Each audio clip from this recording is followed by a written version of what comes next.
Objektiivi raadio.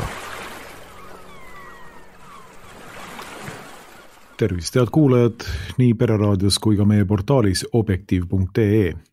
Algab Objektiivi raadiosaade, kus mikrofonide juures on Markus Järvi ja Veiko Vihuri. Tere Veiko! Tere Markus! Tere head kuulajad!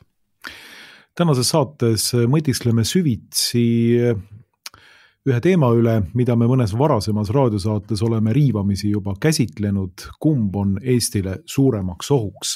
Kas lääne revolutsiooniline globalism kultuurisõdadega, ühiskonna alusväärtuste lõhkumisega ning kristliku tsivilisatsiooni lammutamisega või Venemaa imperialism ja šovinism, mida meile esitletakse Eesti riigi ja rahva suurima ohuna nii meie enda riigijuhtide, peavoolumeedia kui ka riikliku strateegilise kommunikatsiooni ja propaganda poolt. See ei ole ju pelgalt teoreetiline küsimus, sest vastuses sellele sõltuvad poliitilised ja maailmavaatelised jõujooned ning kogu Eesti riigi toimimine ning ühtlasi ka tuleviku perspektiivid. Kohe siin sissejuhatuses ütleksin, et kahtlemata on mõlema puhul tegu ohtudega, ent väga erinevat tüüpi ohtudega ning oluline on eelkõige see, kumba ohtu me peame hierarhias ülimuslikumaks. Sest sellest, nagu öeldud, sõltub riiklik nii välis- kui ka sisepoliitiline suunitlus. Aga nüüd hakkame seda juttu vaikselt lahti arutama. Veiko, sinule sõnajärg üle.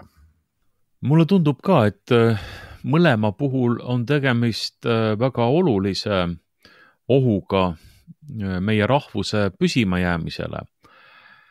Aga nad ei ole päris võrreldavad ohud, et ühelt poolt, kui me räägime sellisest revolutsioonilisest läänest ja ma ei räägi mitte kristlikust läänest, kristlikust õhtumaast, kuhu Eesti on rohkem kui 800 aastat kuulunud, mille osad on olnud nii katoliku ajal kui ka hilisematel ajajärkudel, vaid just nimelt sellisest tänapäevasest revolutsioonilisest läänest, siis me oleme ju lääne suunas täiesti avatud ja võtame tegelikult vastu kõike, praktiliselt kõike, ideoloogilises mõttes, kultuurilises mõttes ja igas muus mõttes, mis sealt tuleb. Ja tänapäeval me oleme pigemini ida suunas suletud, ei võta sealt suurt midagi vastu, oleme väga turris ja umbusklikud ja muidugi paljuski õigusega, aga me peaksime nüüd panema need mõlemad ohud kaaludele ja vaatama, et mis siis tegelikult päriselt kujutab meie rahva jaoks sellist ülimuslikku ohtu, millega me peaksime siis oma rahvuslikus eksistentsis edasi arvestama, mida peaksime arvesse võtma ja siis ideaalis ka oma poliitilisele juhtkonnale signaliseerima, et nad vastavalt siis oma poliitikat ajaksid. Aga kui nüüd vaadata korra natukene kaugemale ajalukku, siis kui me räägime Eesti rahva sellisest põlisvaenlasest, siis need ei ole ju sugugi olnud venelased või Venemaa pikemat aega tagasi, vaid veel enne teist maailmasõda meie selline rahvuslik vastane või vaenlane oli sakslane, saksa mõisnik, saksa parun, ehk siis just nimelt need saksa kolonistid, kes valitsesid aastasadu meie rahva üle, valitsesid seda maad, orjastasid, koloniseerisid, panid meie esivanemaid enda kasuks tööle, pigistasid välja kõike, mida andis pigistada ja veel tegelikult tsaari aja lõpul olid siin nii-öelda maa sisulised peremehed, kuigi siis juba tsaarikotka all. Ja alles Eesti Vabariigi loomisega me saime nii-öelda Saksa mõjust lahti. Ja see, et venelased või Venemaa muutus meile kui suurimaks ohuks meie rahvuslikus teadvuses, et see tegelikult ju juhtus alles pigemini teise maailmasõja päevil ja pärast seda, kui me oma riikluse kaotasime, kui Nõukogude Liit okupeeris Eesti ja me jäimegi pooleks sajandiks ja rohkemgi veel Nõukogude Liidu okupatsiooni alla. Ja see on nüüd tegelikult kujundanud täiesti ümber selle, kuidas Eesti rahvas tänapäeval tajub ohte, kellest ta näeb pigemini sõpru. See on huvitav, et me ju sakslased tänapäeval võtame ju tegelikult avasüli vastu ja näeme neis lääne inimesi, kellega me tahaksime kuuluda, kui mitte samale pulgale, et siis vähemasti tahaksime olla samas seltskonnas. Aga ida poole vaadates, erilist sümpaatiat ju enamik inimesi ei tunne. Ei kultuurilises mõttes ega ka mingis muus mõttes. Võib-olla on neid inimesi, kes hindavad Venemaa ajalugu ja ma arvan, et neid ei ole vähe muidugi eestlaste hulgas, aga nad on jäänud nagu kõrvale. Et ikkagi selline rahvuslik hoiak meil pigemini näeb põhivaenlast, peavaenlast Venemaas ja mitte Saksamaas, mitte läänes. Ja ometi seesama lääs Ameerika Ühendriikidega eesotsas olid need, kes Balti riigid teise maailmasõjal Nõukogude Liidule maha müüsid. Reetsid, jätsid meid Nõukogude Liidu meelevalda, sest nad ei saanud meie abistamiseks suurt midagi muud teha. Et sõjaline sekkumine oli nagu mõttetu ja võimatu ja müüdi meid maha ja sellest hoolimata me nagu ei näe nagu sealt väga seda ohtu tulemas. Et see on nagu väga huvitav, et kuidas nagu see ümberpaiknemine sellises rahvuslikus mõtlemises ja tegelikult üldse kõigi inimeste, Eesti inimeste mõtlemises toimunud on, et me võtame seda nagu nii endast mõistetavalt. Loomulikult Nõukogude Liidust vabanemine 80ndate lõpul, mina mäletan ka, kuidas tankikolonnid tulid siia selle augusti putši ajal ja kuidas me reaalselt kartsime, et Nõukogude Liit, Moskva, vanameelsed kommunistid kasutavad vabadust soovivate liiduvabariikide vastu jõudu, saadavad tankid peale ja kõik need tegurid, mida me mäletame, mis on meie seljaajus sisuliselt, et need kujundavad siis selle meie nagu tänase arusaama Venemaast ja kujundavad ka selle või annavad ette sellise nagu tõlgendusvõtme, et kõik see informatsioon, mis praegu seoses Ukraina sõjaga või muidu selliste globaalsete vastasseisudega seoses meile siin infokandjate kaudu tuleb, me tõlgendame seda eestlastena just nimelt konkreetselt selles võtmes. Ja ma näen siin tegelikult, kui vaadata seda meediaruumi, nii sotsiaalmeediat kui loomulikult peavoolumeediat ja ka alternatiivkanaleid, ma näengi siin nagu sellist kahte põhilist väidet, mis minu meelest on mõlemad mõnes mõttes nagu lõpuni põhistamata, aga nad täiesti selgelt vastanduvad teineteisele ja need väited puudutavad siis seda, et kelles me peaksime nägema käimasolevas Ukraina konfliktis ja üldse laiemalt siis ida ja lääne vastasseisus agressorit ja süüdlast ja kelles me peaksime nägema ohvrit või siis kannatajat. Et meie peavoolu arusaama kohaselt ja dogmaatika kohaselt süüdi on imperialistlik Venemaa, kes tungis kallale oma naabrile Ukrainale, alustas agressioonisõda ja pidas pikka aega sellist vähema intensiivsusega sõda Ida-Ukrainas. Ja tõepoolest, et kui nii vaadata, siis rahvusvahelise õiguse järgi täiesti selgelt Venemaa on agressor, ta oli see, kes tuli oma vägedega üle Ukraina piiri ja siis tehakse nagu see järeldus, et aga me ei peagi nüüd rohkem edasi arutama selle konflikti juurpõhjuste üle. Et asjad on selged. Venelased alustasid sõda, nemad lähtuvad oma sellisest imperialistlikust ekspansionismist, nad tahavad tungida oma naabritele kallale ja vallutada uusi territooriumeid, et ma ei tea, taastada siis tsaariaegset impeeriumit või mis iganes. Et ühesõnaga nemad on need, kes peavad sellist imperialistlikku agressioonisõda oma naabri vastu ja tulevikus võib-olla ka teiste naabrite, kaasa arvatud Balti riigid vastu. Ja nüüd sellele väitele vastandub siis mitte niivõrd peavoolus, kus ta väga ei kõla, aga pigem siis sotsiaalmeedias ja ka alternatiivsetes kanalites teistsugune väide. Nimelt see, et tegelikult Venemaa on sunnitud reageerima ehk siis Venemaa käitumine on puhtalt tingitud lääne ekspansionismist ja eriti Ameerika Ühendriikide sellistest globalistlikest ja hegemonistlikest huvidest oma võimu laiendada üle kogu maakera ja siis ka nii-öelda Venemaa sisse piirata, kasutada selleks instrumendina NATO-t ja seades siis oma baasid ja nii-öelda siis tuues oma jõud Venemaale järjest lähemale ja lähemale, võttes üle Venemaa piiririike, kes siis kõik on Venemaa nii-öelda mõjusfäärist põgenenud läände ja on hea meelega nõus ameeriklastele tööd tegema, ameeriklaste mõju all olema, ameeriklastega sõbrad olema ja nende kaitset otsima. Ja et see on nüüd tinginud siis selle konflikti, mis nüüd Ukrainas on lahvatunud kui sõda, kus siis tegelikult Venemaa püüab ära hoida Ukraina libisemise lääne mõjusfääri, püüab ära hoida Ukraina saamise NATO liikmeks ja selle, et nüüd Ukraina territooriumile võiksid tulla Ameerika sõjaväebaasid või siis NATO sõjaväebaasid, mis siis seaks Venemaa nagu täiesti uude olukorda. Et need on nüüd need kaks seletust, mida on pakutud välja meedias, erinevates kanalites.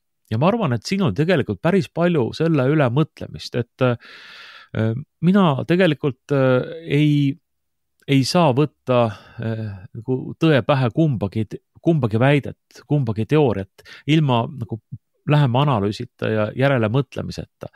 Aga sageli on just nimelt nii, et propaganda, riikliku propaganda kaudu taotakse inimestele pähe seda ühte varianti, meie peavoolus me teame, mida sealt nagu pähe taotakse ja mis suunalisi sõnumeid ka riigijuhid välja annavad ja teiselt poolt siis me näeme ka alternatiivkanalites sellist nagu täiesti vastupidist käsitlust.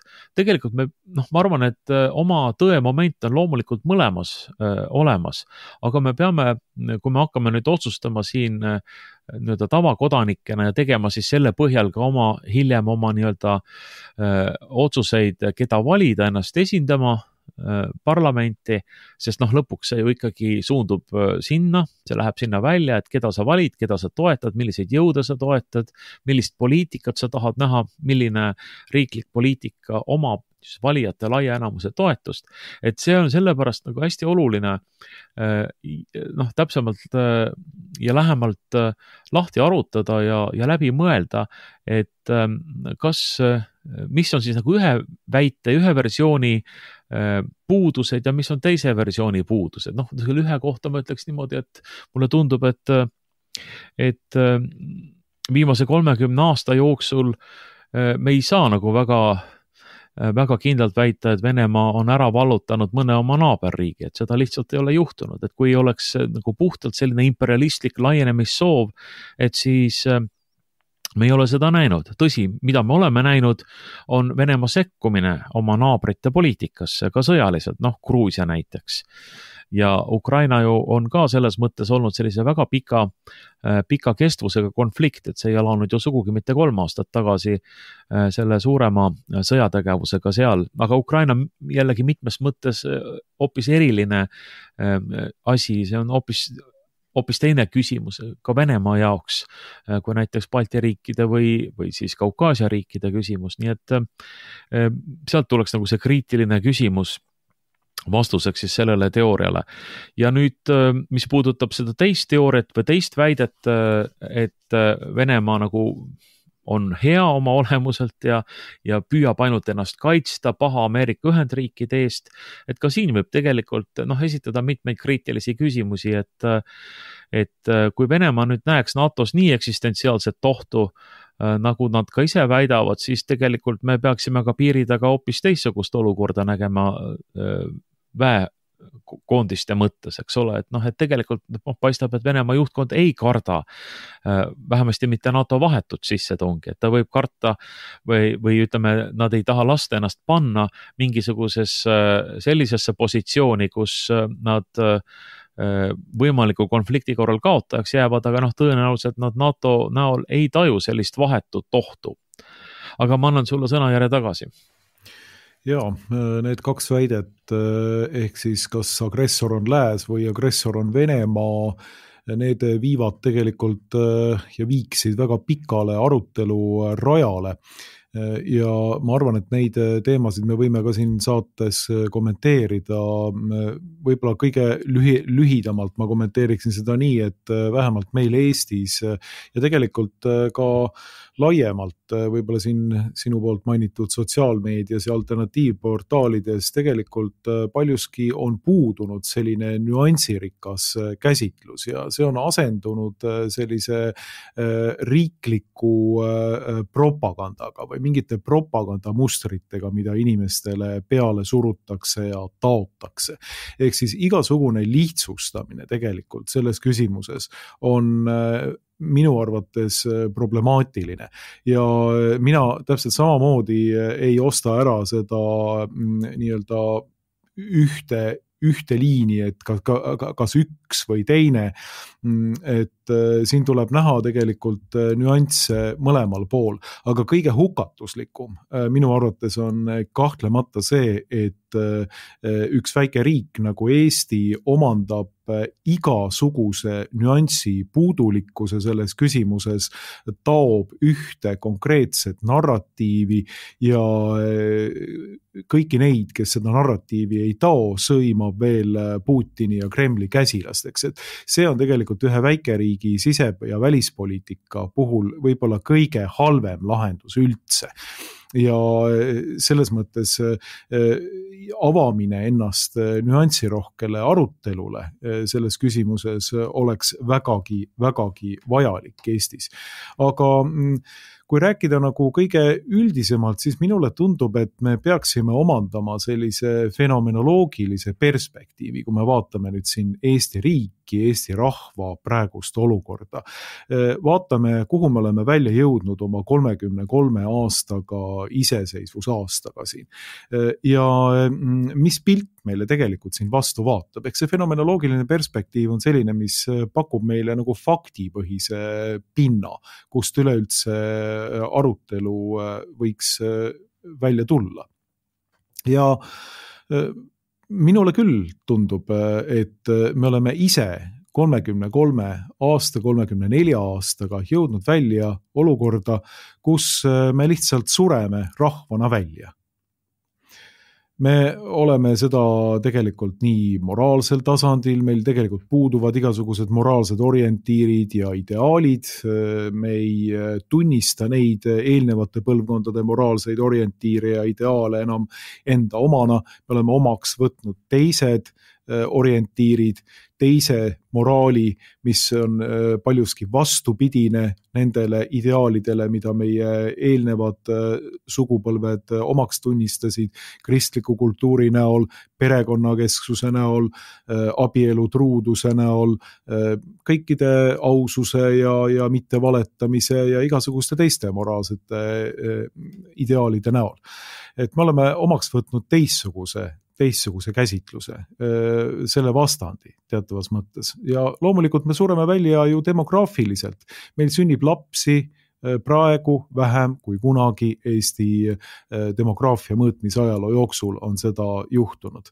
Me sureme välja kultuuriliselt, me enam ei tea, kes me tegelikult eestlastena oleme paljuski ja me sureme välja ka majanduslikult ja materiaalselt, sellepärast et meid on omaks võtnud mingisugune lääne poolt korrigeeritud ja juhatatud reiderite seltskond, kes üritab siit maalt võtta välja võimalikult palju, kaasa arvatud maksurahadena, kaasa arvatud siin Rail Balticu ehitustega, rohepööretega ja nii edasi ja nii edasi. Nii, et me vaatame seda 34 aastat iseseisvust ja mõtleme, et me oleme tegelikult praegu ikkagi rahvusliku hävingu kursil. Ja nüüd me võime küsida, et millest see tingitud on.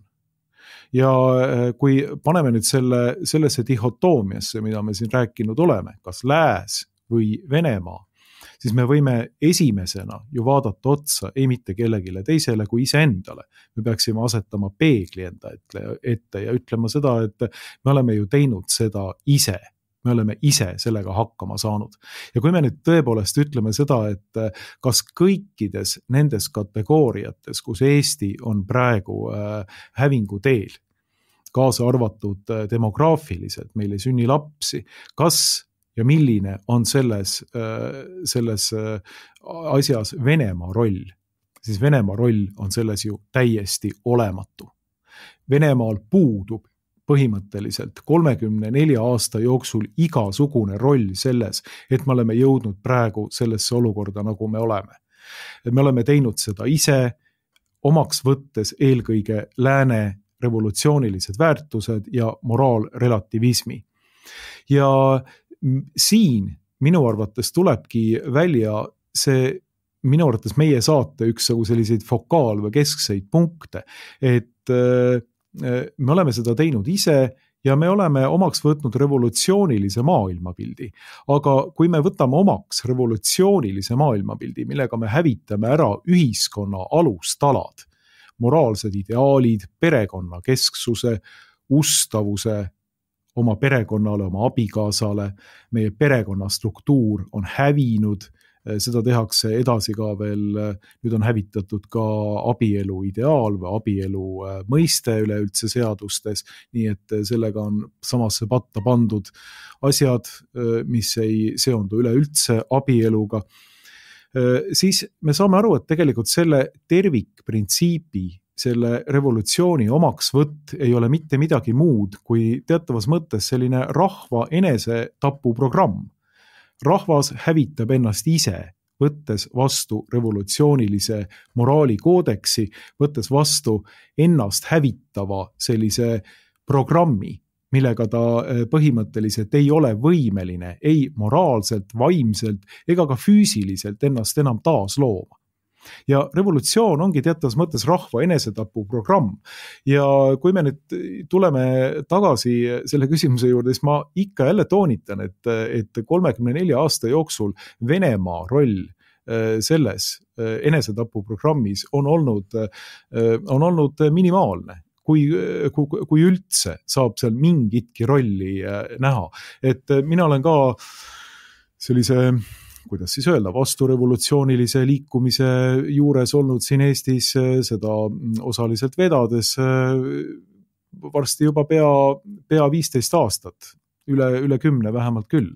Ja kordagi mul ei ole olnud tegemist sellega, et ma oleks pidanud tagasi vaatama selle juurde, et Venemaa näiteks tegutseb meil siin, ma ei tea, Eesti rahva moraali hävitajana, meie abielu rüvetajana, kooseluseaduse algatajana, meie moraali kuidagi hävitanud ja või ma ei tea, kas või üritanud edendada meile niinimetatud abordi õigust või abordikultuuri, milles lapsi tapetakse emaüsas.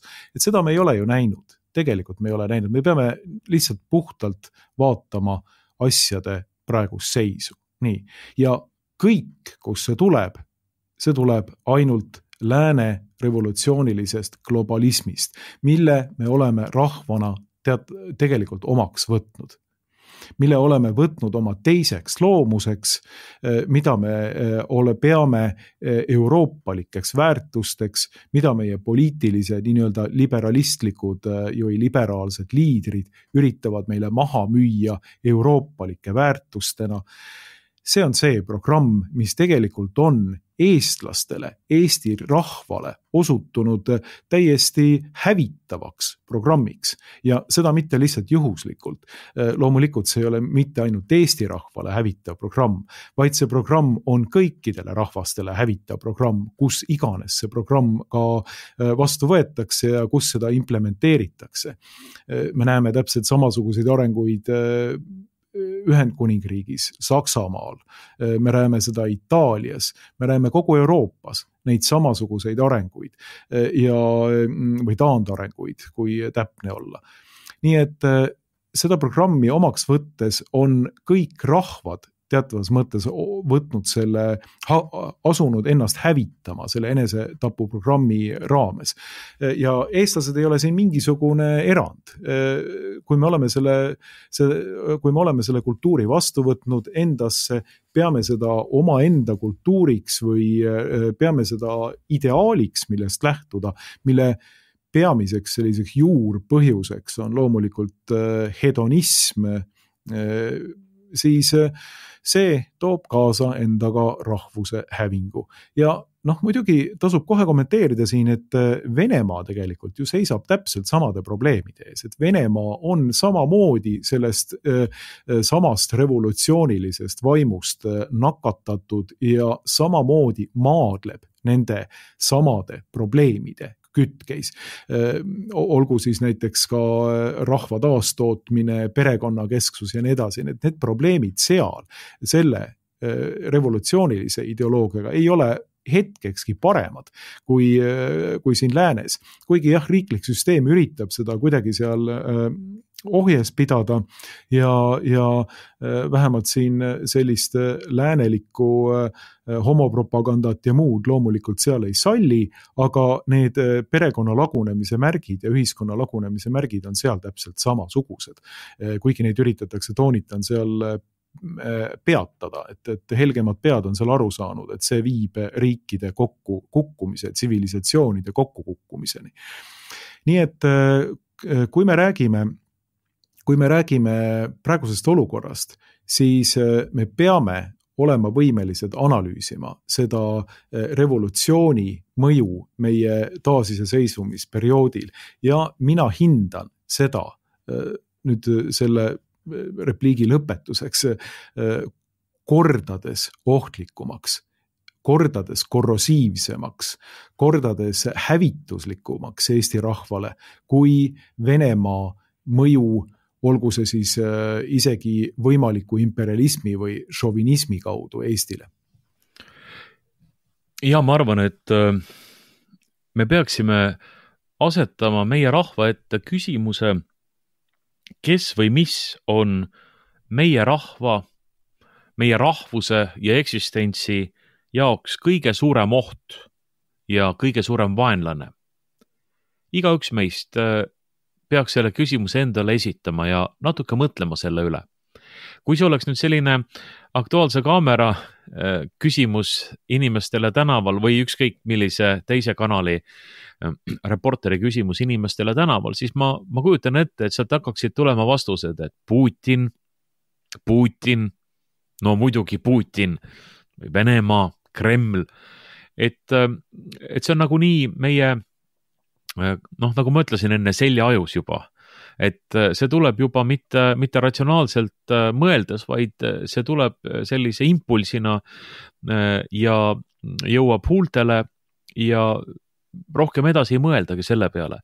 Aga tegelikult on ju tõepoolest küsimus selles, et mida me siis sealt läänest praegu saame, mis sealt tuleb siia ja mis see teeb meie rahvaga, mis see teeb meie riigiga. Muide see loetelu, mida sa enne nimetasid, et mida me kaotame või mis meile siia nagu antakse ja millega me siis nagu lepime, mida me vastu võtame, et üks nendest asjadest on ju ka suveräänsuse ehk oma riikluse kadu, mis on ju kõige absurdsem tegelikult üldse, et me oleme põhimõtteliselt juba ära andmas oma riiklust, iseseisvust, iseolemist läände selleks, et olla kaitstud siis loodetavasti mingisuguse tulevase võimaliku Venemaa rünnaku vastu, Venemaa sõja vastu siin Eestis.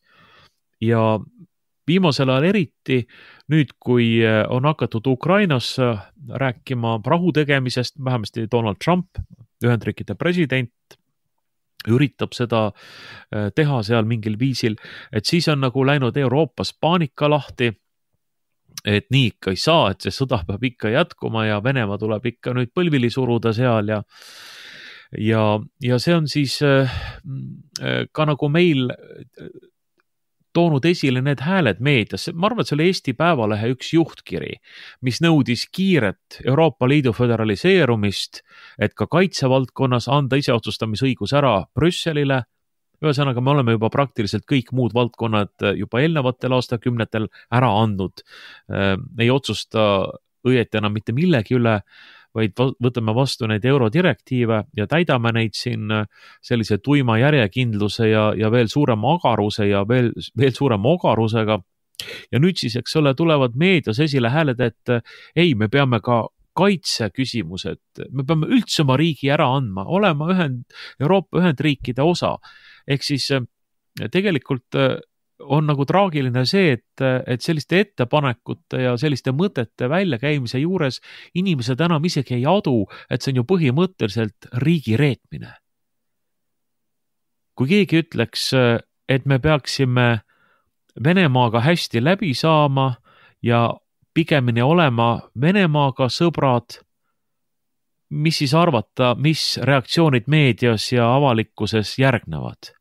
Loomulikult selline inimene, kes sellist mõtet väljendab, seda välja ütleb, ta on putinist, ta on Kremli agent, ta on reetur. Aga huvitaval kombel, kui meie poliitilise ladviku liikmed, meedia tegelased ütlevad välja mõtte, et Eesti riik ei peakski enam iseseisvana olema, et see on nagu täiesti normaalne. See on kuidagi loomulikult meil ei jäägi muud üle, et kui me tahame ikkagi vabad olla siin, ehk siis teostada neid nii-öelda revolutsioonilisi vabadusi, et meil jääks ikkagi homoabielud ja homokooselud ja soovahetused ja kõik need muud täiesti võikad ideoloogilised projektid alles, et nende vabaduste säilitamise nimel me loobume omaenda riiklusest, loobume meie põhiseaduse preambulis nimetatud alusväärtustest, eesti keel, eesti kultuur, kellele seda vaja on, oleme ühes suures liidus, Euroopa Liidus, selleks, et mitte olla Venemaa käpa all. Et just nimelt selline on see nagu impulsiivne mõtlemine, mis siis nagu seda Vene ohtu teadvustav inimene nagu kuidagi tõesti impulsiivselt välja käib. Aga ma tegelikult tahtsin mainida hoopis ühte teist asja, et ma arvan, et see oli 9 aastat tagasi, kui ma olin Objektiivi peatoimetaja ja andsin siis ühe intervjuu Eesti Ekspressile. Ma arvan, et see oli Eesti Ekspress, et intervjueeris mind mu kunagine kolleeg Teet Korsten, kes ka praegu paistab selliste üsnagi venevastaste kirjatükkidega ja tõlgetega silma Postimehes või Põhjarannikus, kus ta kirjutab, aga kuna ma teda juba ammust ajast tundsin, siis ma olin nõus talle intervjuu andma ja keda huvitab, see võib üles otsida selle kas või mingite otsingusõnadega. Ma ütlesin talle enne intervjuu algust telefoni teel, et püüdes siis selgitada nagu oma vaateid asjadele ja see oli 9 aastat tagasi. Ma ütlesin, et meie vaenlane on läänes. Ja ma arvan, et ta pani selle ka intervjuu pealkirjaks, enam-vähem selline sõnastus oli seal. Meie vaenlane on läänes. Ma täpsustasin hiljem, et ma ei pea vaenlast, ma ei näe läänes vaenlast, vaid ma näen vaenlast läänes. Seal on olemuslik vahe, sest ma olen täiesti veendunud, et Eesti kuulub läände, Eesti on olemuslik lääne kultuuri, lääne kristliku, katoliikliku tsivilisatsiooni osa, on seda olnud 800 aastat, tegelikult kauemgi, ja tõsi, me asume siin tsivilisatsioonide piiril, et teisele poole jääb ida õigeusklik tsivilisatsioon Venemaa ja siis laiemalt kogu see ortodokse kiriku ala, aga Eesti kuulub läände. Aga see, mis tänapäeval läänes valitseb, ei ole ju enam see kristlik õhtumaine tsivilisatsioon, vaid see on revolutsioon. Revolutsioon oma programmidega, oma arengutega või oma suundumustega, kuidas seda öelda. Ja see on see, mis tegelikult, nagu sa ka eelnevalt mainisid, mis tegelikult sõna otseses mõttes hävitab meie rahvast, meie rahva seda aluspinnast, millel me seisame, kogu seda kultuurilist, ühiskondlikku, vaimset, religioosset keskkonda ja konstruktsioone kuni siis perekonnani ehk siis ühiskonna alusüksuseni välja. Ja me näeme, mis meie rahvaga on juhtunud. Et kui me nüüd küsime enda käest, et mida me siis kardame Venemaa poolt, siis loomulikult vastus on see, et me kardame, et Venemaa kordab Nõukogude Liidu käitumist. Et ta tuleb jälle brutaalselt oma tankidega siia sisse, nii nagu ta praegu Ukrainas üritab seal sõdida ja paneb mingisuguseid Butša-laadseid massimõrvasid siin Eesti linnades ja külades toime, nii nagu kommunistid või bolševikud tegid 40-ndatel Eestis, need hävituspataljonid, palju kuritegusid, sõjakuritegusid pandi toime tollal ja kõik see on jäänud meie rahva mällu, et hakkab küüditama meie inimesi. Tollal oli see vaja muidugi selleks, et ühiskond kuulekaks muuta, et see nii-öelda kodanlik ühiskond allutada siis bolševike kontrollile, Nõukogude võimule ja selleks oli vaja siis sellist terrorit ja nii-öelda näidishukkamisi ja hirmutavaid eeskujusid, et selleks need küüditamised ju läbi viidi ja muidugi oli vaja ka teatud inimestest lihtsalt ühiskonnast lahti saada. Ja siis see oli üks viis, kuidas seda saavutati. Et kas me kardame selle kõige kordumist? Võib-olla, ega meil on Venemaaga tõesti ju väga negatiivsed kogemused olnud läbi sajandite. Võib minna sinna Ivan Julma aegadesse tagasi, Liivi sõja aegadesse tagasi, lugeda Baltasar Russovi kroonikaid, muid kroonikaid ja me näeme tõesti, et Venemaa on olnud meile selline naaber, kes on tulnud siia mitmel korral sõjaga, on ka Eesti ära vallutanud, Eesti ja teised Balti riigid on olnud pikalt Venemaa impeeriumi koosseisus ja samas seal on tulnud ju ka palju sellist mida võiks ju isegi hea sõnaga meenutada, eks ole, et näiteks Tartu Ülikooli taasavamine 1802, see oli ju Vene võimu ajal, paljud muud arengud, mis on siin Balti riikides olnud Vene võimu ajal, et me ei saa ju kõikide asjade kohta öelda, et need on olnud ääretult negatiivsed. Jah, on olnud Vene šovinismi, on olnud Vene sellist venestamispoliitikat nii 19. sajandi lõpus, samuti siis Karl Vaino ajal siin 7-80 aastatel möödunud sajandil, kõike seda on olnud. Aga kui me paneme siia nüüd kaalukausile lääne revolutsioonilise ideoloogia, mis tegelikult on ju selle sama revolutsioonilise ideoloogia üks haru, mida ju ka omal ajal bolševikud esindasid, mida nad Venemaal praktiseerisid. Sest lõppude lõpuks see, kes meile tuli 40-ndatel kallale, ei olnud ju Venemaa, vaid see oli Nõukogude Liit. See oli bolševistlik revolutsiooniline projekt. Stalin ju teatavasti ei olnud isegi mitte venelane, kuigi ta sellist Vene rahvast kõvasti esile tõstis, aga tollased Nõukogude parteijuhid olid päris mitmest rahvusest, mitte venelased, nii et tegelikult me oleme juba korra selle revolutsioonilise ideoloogia käes kõvasti kannatanud, ka kõik need küüditamised ja need samad asjad, millest me siin väga negatiivselt, mida me mäletame rahvana, mis on meile mällu sööbinud ja hirmu tekitavad, et tegelikult need on selle sama revolutsiooni viljad, mida me nüüd naudime läänes ja võtame sealt vastu, kuigi seal ei ole selliseid meetodeid, sellist käekirja, seal on teistsugune käekiri, aga see revolutsioon on ju täpselt see sama.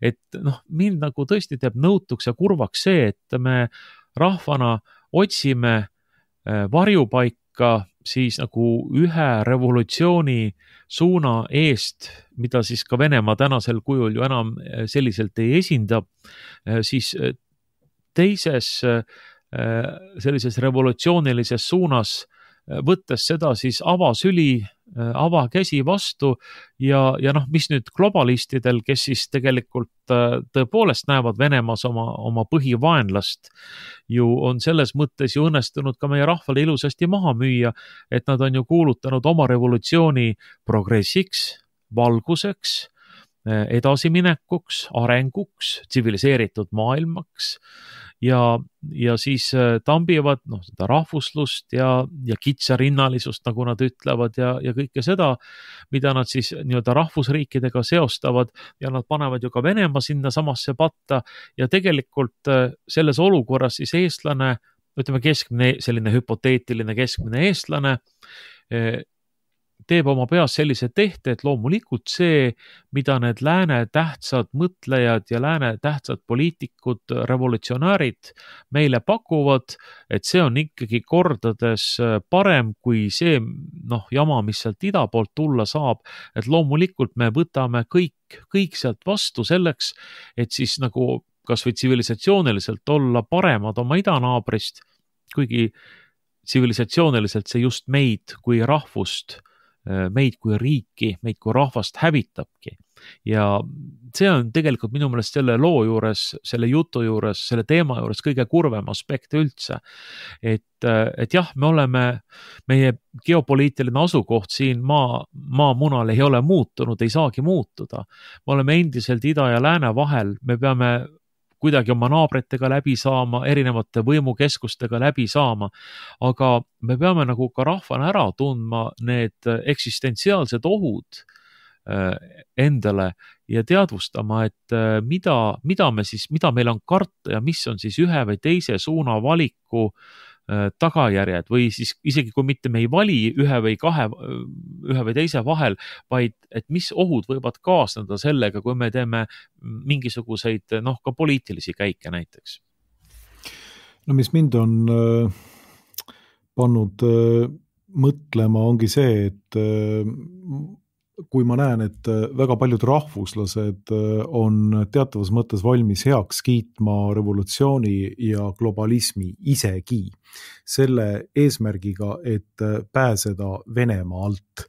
Et tundub nagu Eestis oleks põhimõtteliselt kaks valikut, keda teenida, tähendab üks valik kahes suunas. Üks valik on see, et keda teenida. Nii, teenima kedagi peab. Nüüd on küsimus, keda teenida. Kas me teenime läänt või teenime ida?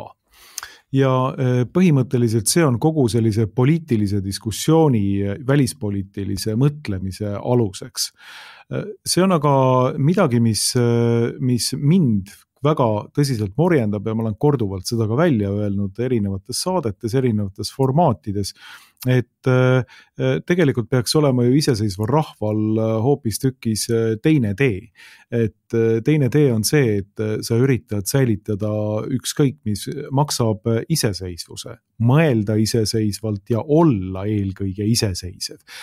Niimoodi, et lähtuda oma enda rahva parimatest huvidest, saades aru oma enda rahva eksistentsi moraalsetest, kultuurilistest eeldustest, milleks üldse on neid eeldusi vaja, et see rahvas võiks säilida ja kuidas ta võiks säilida.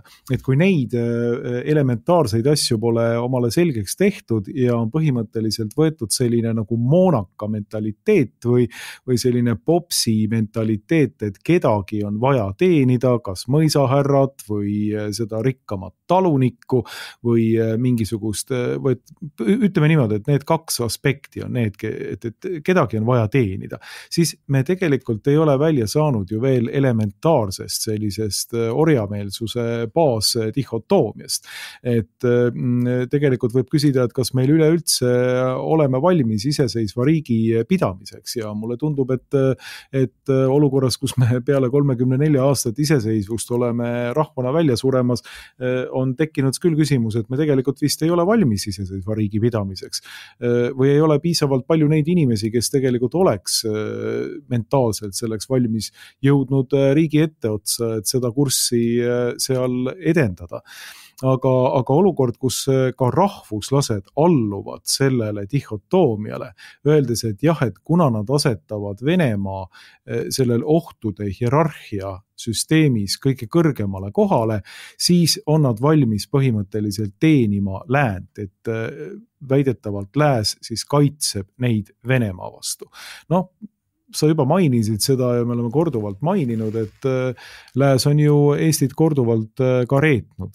Viimased arengud olid ju Jalta ja Potsdami konverentsidel, kus lääs müüs kogu Baltikumi maha, kaasa arvatud Eesti Nõukogude Liidule.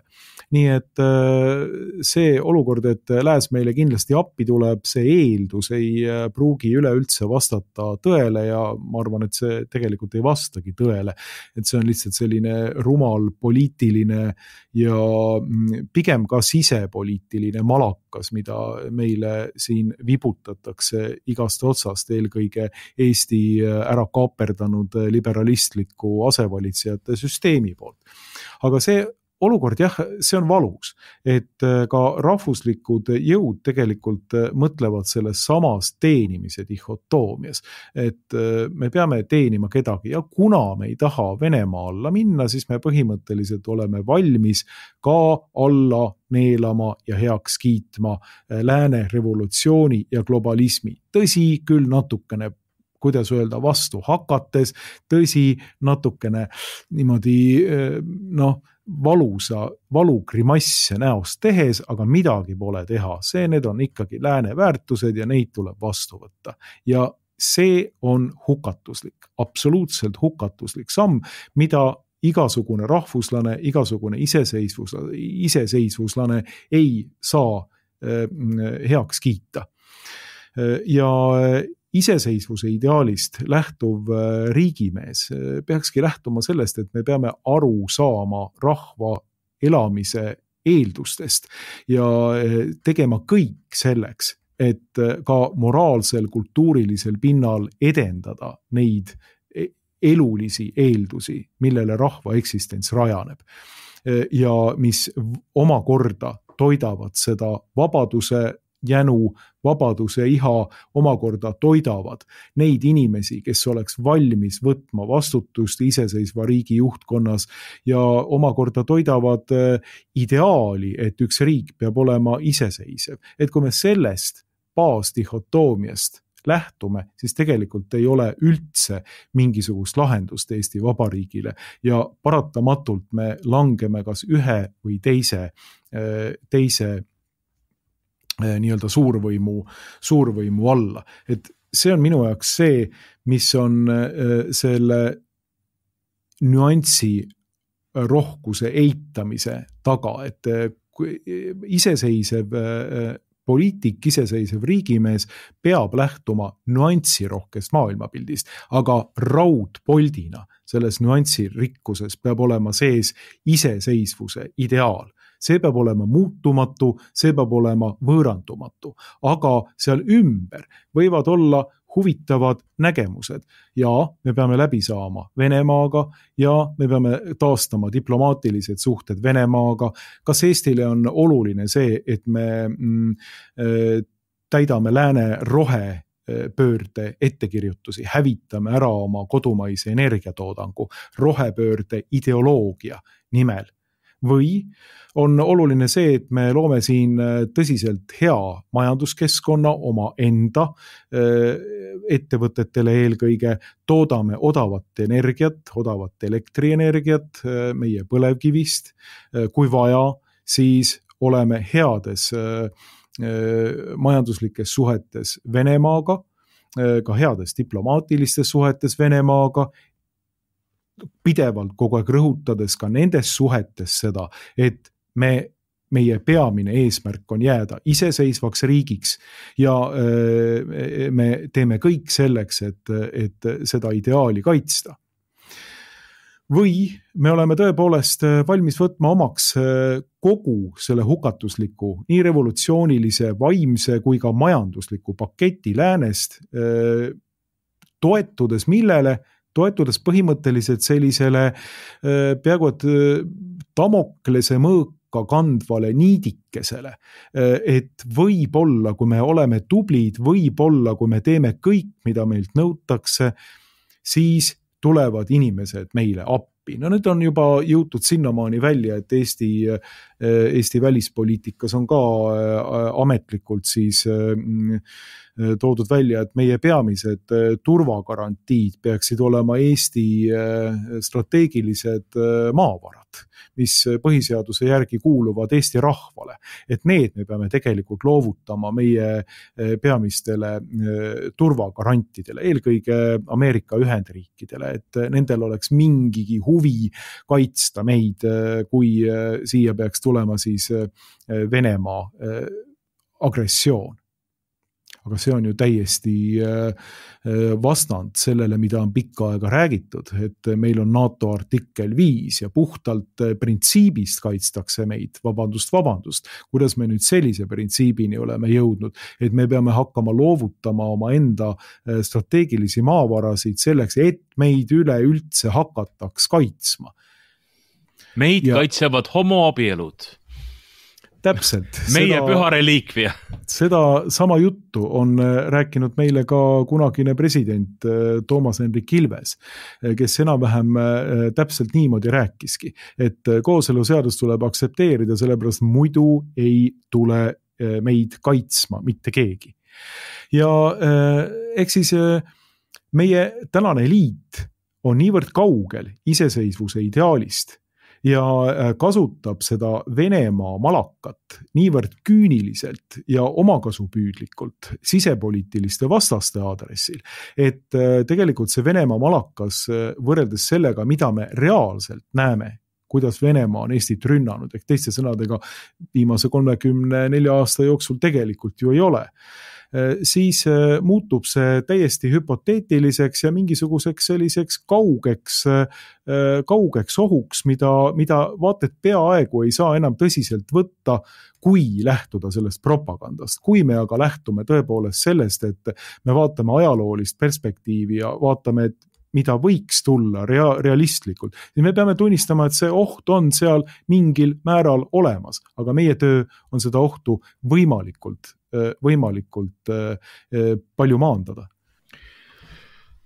Ma arvan, et me siin saate lõpule liginedes võiksime mõelda ja võiksime ka loomulikult kaasa võtta endaga need võib-olla kõige olulisemad küsimused sellest arutelust, et vähemasti mis minule tunduvad siin kõige olulisemad, mis on meie jutust praegu välja kasvanud, et mina küsiksin küll hea meelega seda, et mis on siis õieti Eesti rahvusluse sisu? Kuidas me sisustame mõiste rahvuslus?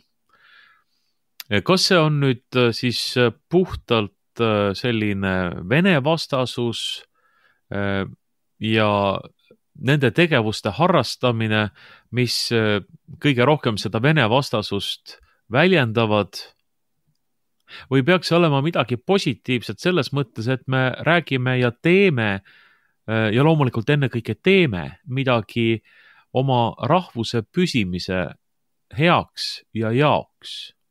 Sest kui me kõige primitiivsemalt Vene vastasusest räägime, siis kõige destruktiivsemate tagajärgedega on minu meelest just nimelt selline kitsarinnaline pimedast, sellisest vihast või vaenust ja võib-olla ka alaväärsusest kantud poliitika, et me siin paneme Vene kiriku kinni, kureme kloostri kinni või vähemasti alandame neid kuidagi, nõuame Venemaa purustamist, Venemaa põlvili surumist, Venemaa tükeldamist, teeme selliseid suurejoonelisi avaldusi, Riigikogu võtab vastu jälle ja jälle mõne uue avalduse, millega ta siis valab õli tulla. No ma ei arva, et see käitumine kuidagi Eesti rahvale, Eesti rahvusele kasuks tuleb, et pigem see õhutab seda vastasseisu, valab õli tulle ja ei saa mitte kuidagi olla tegelikult meie ei rahvuslikes ega riiklikes huvides. Tõepoolest, Venemaa käitumine on häiriv, on vastuvõetamatu, kui me räägime ikkagi relvastatud kallaletungist oma naaberriigile, mõeldes ka kõikidele sõjakuritegudele, aga loomulikult meie eestlastena, Eesti riigina peame ju eeskätt seisma oma julgeoleku, oma huvide, rahvuslike huvide eest ja pingete üles kruttimine, sellise vaenu õhutamine puhtalt selleks, et nii-öelda ennast või oma mingisugust frustratsiooni välja elada, alaväärsust välja elada, see ei aita ju mitte kuidagi meie tegelikele, tõelistele rahvuslikele huvidele kaasa. Ja nüüd teine küsimus, siis lisaks sellele, et mis on meie Eesti rahvusluse sisu või mis peaks olema Eesti rahvusluse sisu, teine küsimus on tegelikult veelgi eksistentsiaalsem. Kas me oleme rahvana üldse küpsed iseseisvuseks, iseolemiseks? Ja ma pean tunnistama, et ma ei ole võib-olla meie iseseisvuse taastamise järgselt seal esimestel aastatel või aastakümnetel selle küsimuse üle eriti pead vaevanud, aga mulle praegu tundub küll, et see vastus sellele küsimusele on midagi sellist, mis mulle ei meeldi. Et me ei ole tegelikult rahvana iseseisvuseks küpsed. Miks me muidu siis tahame seda käest ära anda? Miks me oleme valmis seda loovutama siis nii-öelda julgeoleku, selleks, et vastu saada julgeolekut või loodame sealt vastu saada julgeolekut, anname oma riigi juhtimise, anname oma maavarad, millest sa just rääkisid, anname kõik otsustamisõiguse ära, olgu siis Brüsselile või Washingtonile või kuhugi mujale ja ütleme, aga nemad kaitsevad meid siis Venemaa eest ja mis meile siin polegi vaja eriti midagi, peaasi, et me saame siin oma kodus oma asju ajada ja elada nii, nagu me tahame ja las seda riiki peavad teised. Sellisel juhul ei ole ju meie rahvas tegelikult kasvanud ega küpsenud rahvana veel nii kaugele, et oma riiki pidada.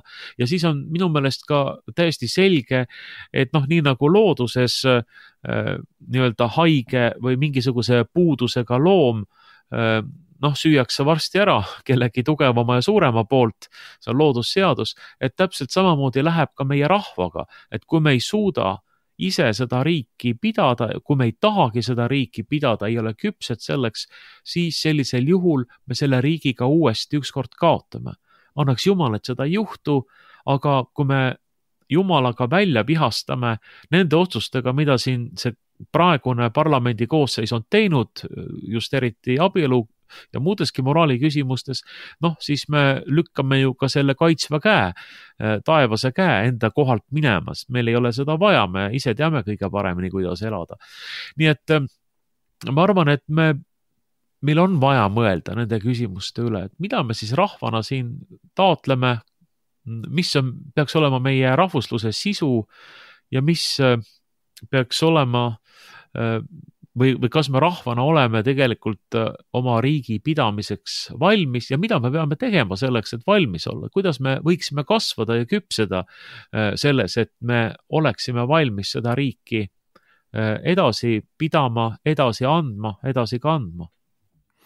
Ja, ma nõustun sinuga, et julgeolekupoliitikat tehakse põlvili Kristuse risti ees ja sealt võrsub see kultuur, mis üleüldse on see vundament, millele ehitatakse elujõuline rahvas ja elujõuline riik ja kui see kaotatakse, siis on väga raske seda enam tagasi saada ja siis täpselt sellised mõtted või sellised dihotoomiad meile tekivad, millest me siin oleme rääkinud.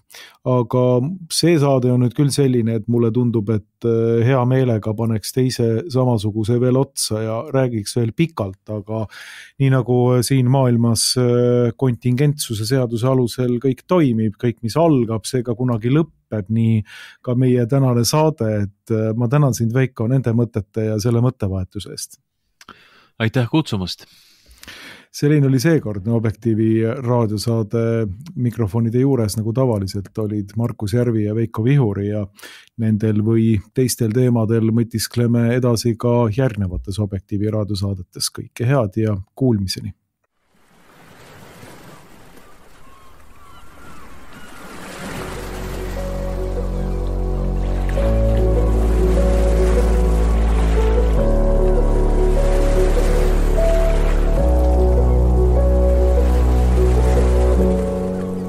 Objektiivi raadio